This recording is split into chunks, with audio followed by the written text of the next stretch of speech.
Fala pessoal, um investidor aqui lançando mais um vídeo no canal e nesse vídeo eu vou falar sobre empresa de transmissão de energia. Mas antes de passar para o conteúdo, eu queria que você desse um like, se inscrevesse no canal e ativasse o sininho com novas notificações de vídeo. Valeu! Então pessoal, estou começando agora um quadro que eu vou analisar qual a melhor empresa de determinado setor. Porque é necessário, quando você vai analisar uma empresa, você precisa comparar ela com empresas do mesmo setor, porque não faz sentido você comparar um banco com a siderúrgica, por exemplo. Porque cada setor tem receitas diferentes, margens diferentes e dividend yields esperados diferentes. Então vou começar aqui analisando empresas de transmissão de energia elétrica. Então na imagem aqui a gente consegue ver torres de transmissão e também as linhas de transmissão. Então vou começar aqui analisando a Taesa, a Isacetep, também conhecida como Transmissora Paulista, e a Copel, que é a empresa que trabalha com transmissão, geração e distribuição no estado do Paraná. Mas aí, o que faz uma empresa de transmissão de energia? Basicamente, ela ganha o direito de transmitir a energia gerada através de leilões de energia. Então, os leilões de energia acontecem todos os anos. Eu vou colocar aqui no card um vídeo que eu explico detalhadamente como funciona um leilão de energia elétrica. Então, só para ilustrar aqui como exemplo, eu coloquei aqui o lote 10, que aconteceu em junho de 2022, no qual a Taesa foi vencedora desse lote. Então a Taesa conseguiu uma receita anual permitida de cerca de 18,8 milhões de reais, um capex de cerca de 243 milhões de reais. Então a gente pode ver aqui mais detalhes do lote vencido, que a gente vê aqui que a Taesa precisa desenvolver uma linha de transmissão de cerca de 92,7 quilômetros, e desses quilômetros, 66,7 são de circuito duplo. Então o que a gente pode ver aqui é que a empresa que vence o leilão de energia, ela precisa também construir toda a infraestrutura para a transmissão de energia. Antes de fazer a análise comparando as três empresas simultaneamente, eu queria falar um pouco sobre cada uma, começando pela Taesa. A Taesa, ela tem um valor de mercado de cerca de 14,6 bilhões de reais, lembrando que a Taesa é uma empresa de transmissão de energia elétrica. O ticker dela é o TAE11. Você também pode encontrar o TAE3, que representa as ações ordinárias, e o TAE4, que representa as ações preferenciais. O final 11 representa as units, que são aglomerados de ações ordinárias e preferenciais. Eu decidi escolher a unit porque é a ação que é mais movimentada na bolsa e, consequentemente, ela apresenta uma liquidez maior. O dividend yield da Taesa atual é cerca de 12,56% ao ano. O preço da ação é de R$ 42,31 no momento de gravação desse vídeo. E o dividendo distribuído foi cerca de R$ 5,31 nos últimos 12 meses. O lucro líquido da empresa é cerca de 2 bilhões de reais. Lembrando também que aqui é só um resumo de cada uma das empresas. Eu vou colocar no card e na descrição vídeos que eu falo detalhadamente sobre cada uma empresa, isoladamente, certo?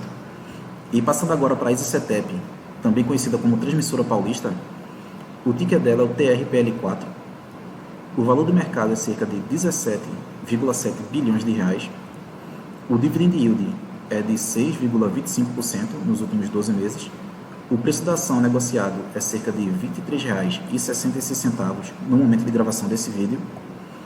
O dividendo distribuído foi de R$ 1,48 nos últimos 12 meses. E o lucro líquido da empresa foi cerca de 2,8 bilhões de reais. A gente já pode ver aqui que o lucro foi um pouco maior que o lucro da Taesa.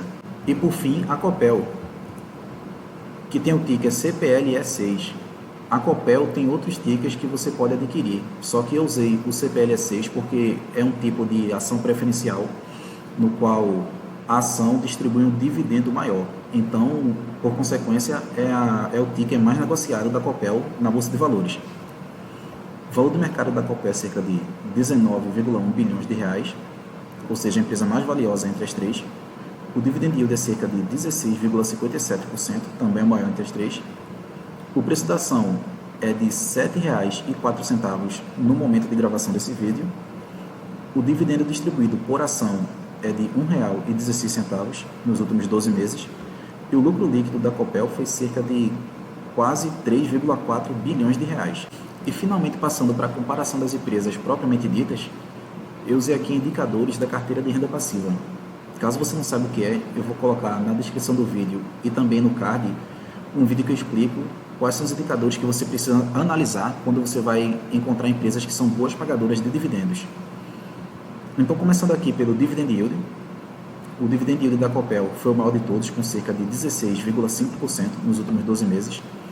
É importante observar que esse Dividend Yield é alto demais, então é pouco provável que a empresa mantenha esse Dividend Yield ao longo dos anos. Então, o que acontece aqui no caso da Copel é que aconteceu um resultado não recorrente, que eu explico no vídeo específico da Copel.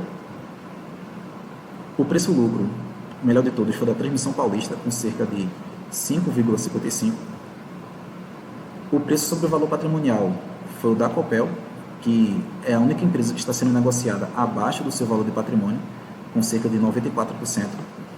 E outro ponto a observar é que o preço sobre o valor patrimonial da Taesa é acima de 2. Isso significa que a Taesa está sendo negociada o dobro do valor de patrimônio. Então, esse é um indicador relativamente alto. O preço sobre a EBITDA melhor foi o da Transmissão Paulista, com cerca de 4,06.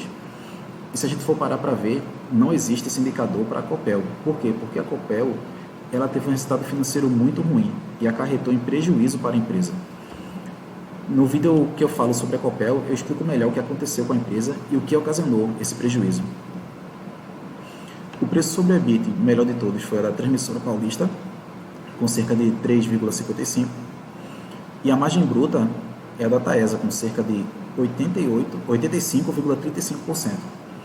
A margem bruta é a comparação entre a receita e o lucro bruto da empresa.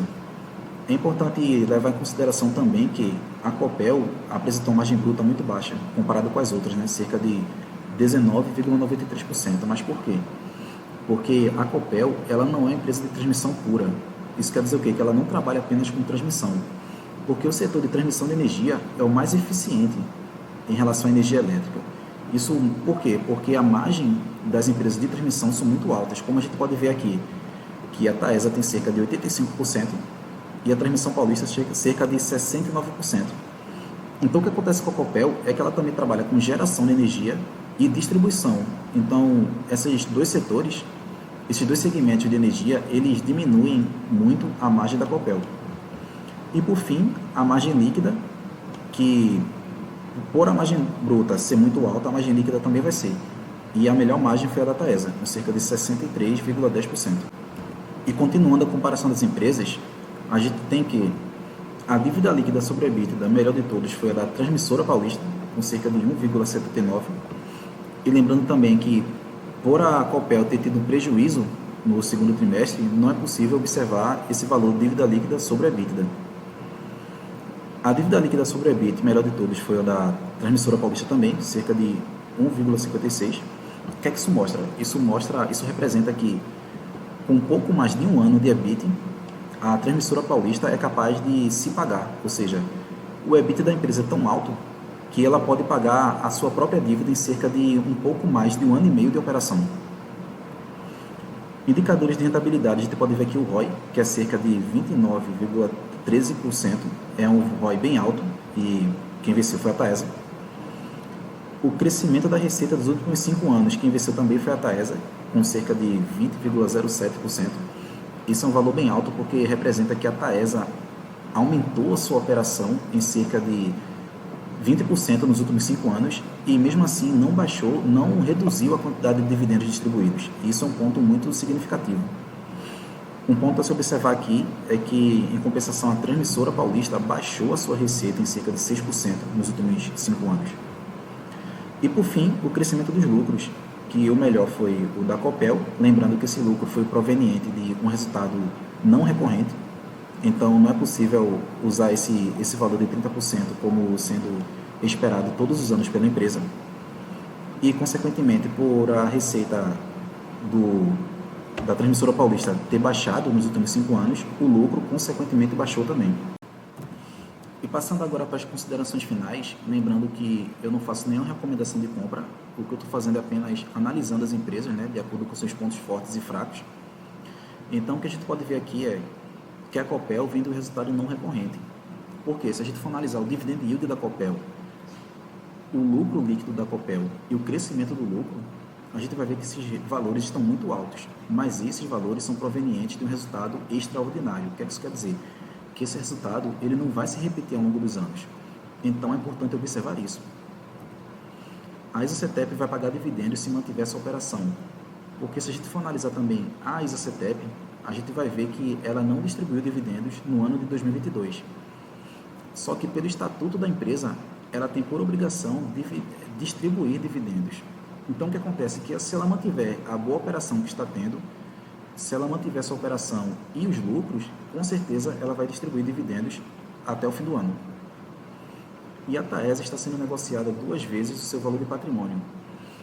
Das 3 empresas, eu acredito que a Taesa é a mais regular entre as 3.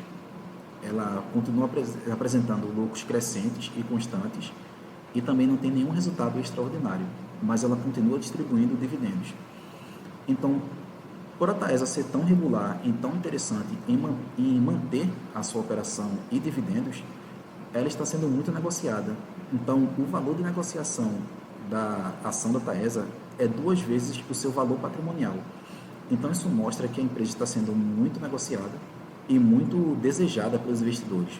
E isso se torna um ponto negativo. Por quê? Porque esse valor é muito alto, um preço sobre o valor patrimonial de 2.